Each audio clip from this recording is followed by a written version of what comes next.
Assalamualaikum warahmatullahi wabarakatuh. Selamat malam Bu Francisca dan teman-teman semuanya. Mari kita belajar bahasa tentang waris ya. Yang pertama kita belajar tentang bagaimana menolak warisan secara perdata. Nah, nanti setelah menolak warisan secara perdata, kita lanjutkan dengan bagaimana cara perhitungan bagian ahli waris pengganti. Nah, yang pertama kita belajar tentang bagaimana cara menolak warisan terlebih dahulu, karena ada pertanyaan seperti anak yang menolak warisan atau ibu yang menolak warisan, maka jatuh ke siapa ahli waris pengganti dari yang menolak warisan tersebut. Yang pertama, lihat ketentuan dalam pasal 1045 KUH Perdata, di mana tidak seorang pun diwajibkan untuk menerima warisan yang jatuh ke tangannya. Nah, maka dari itu kita lihat ya di sini, dalam hal seorang menolak warisan itu harus dibuktikan dengan cara yang tegas melalui akte penolakan warisan dari notaris yang lalu didaftarkan ke Panitera Pengadilan Negeri. Dilihat kita dalam ketentuan 1057 KUH Perdata.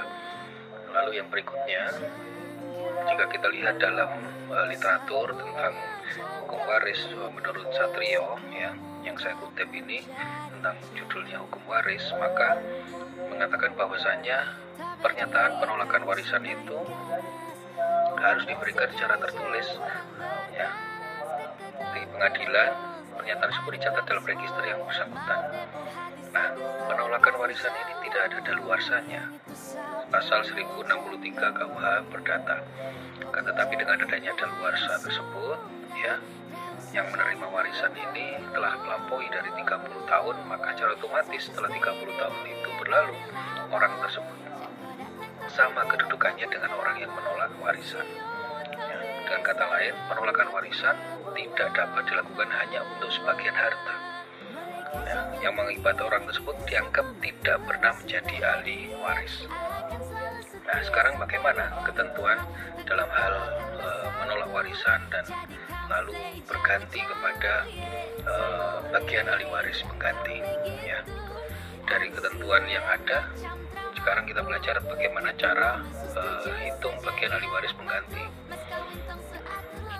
Kita lihat di dalam ketentuan ya, di dalam ketentuan ahli waris pengganti menurut apa ini yang kita maksud di sini, perdata ya.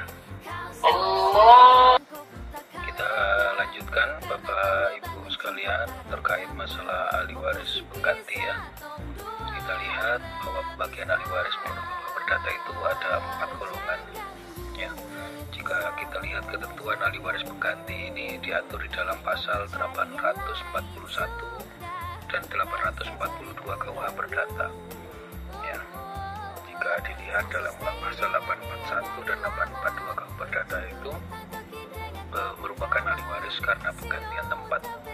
Kita kutip lagi dari bukunya C. Satrio di hukum waris yang menyatakan bahwasanya ahli waris karena penggantian tempat ini adalah ahli waris yang merupakan keturunan keluarga saudara dari pewaris yang muncul sebagai tempat orang lain yang seandainya tidak mati lebih dahulu dari pewaris. Nah, berdasarkan ketentuan tersebut, yang berhak menggantikan ahli waris karena adanya penolakan warisan maka turunlah kepada anak cucunya.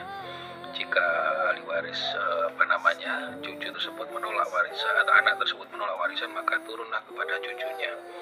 Nah, demikian dinyatakan dalam tegas ya, secara tegas dinyatakan dalam pasal 841 dan 842 KUH Perdata, dan juga di bukunya C. Satrio yang menyatakan secara tegas bahwa keturunan ahli waris itu yang sedarah dari pewaris. Demikian yang bisa saya sampaikan. Kita belajar sedikit bagaimana tentang menolak warisan dan ahli waris pengganti yang dapat menggantikan warisan atas warisan yang ditolak.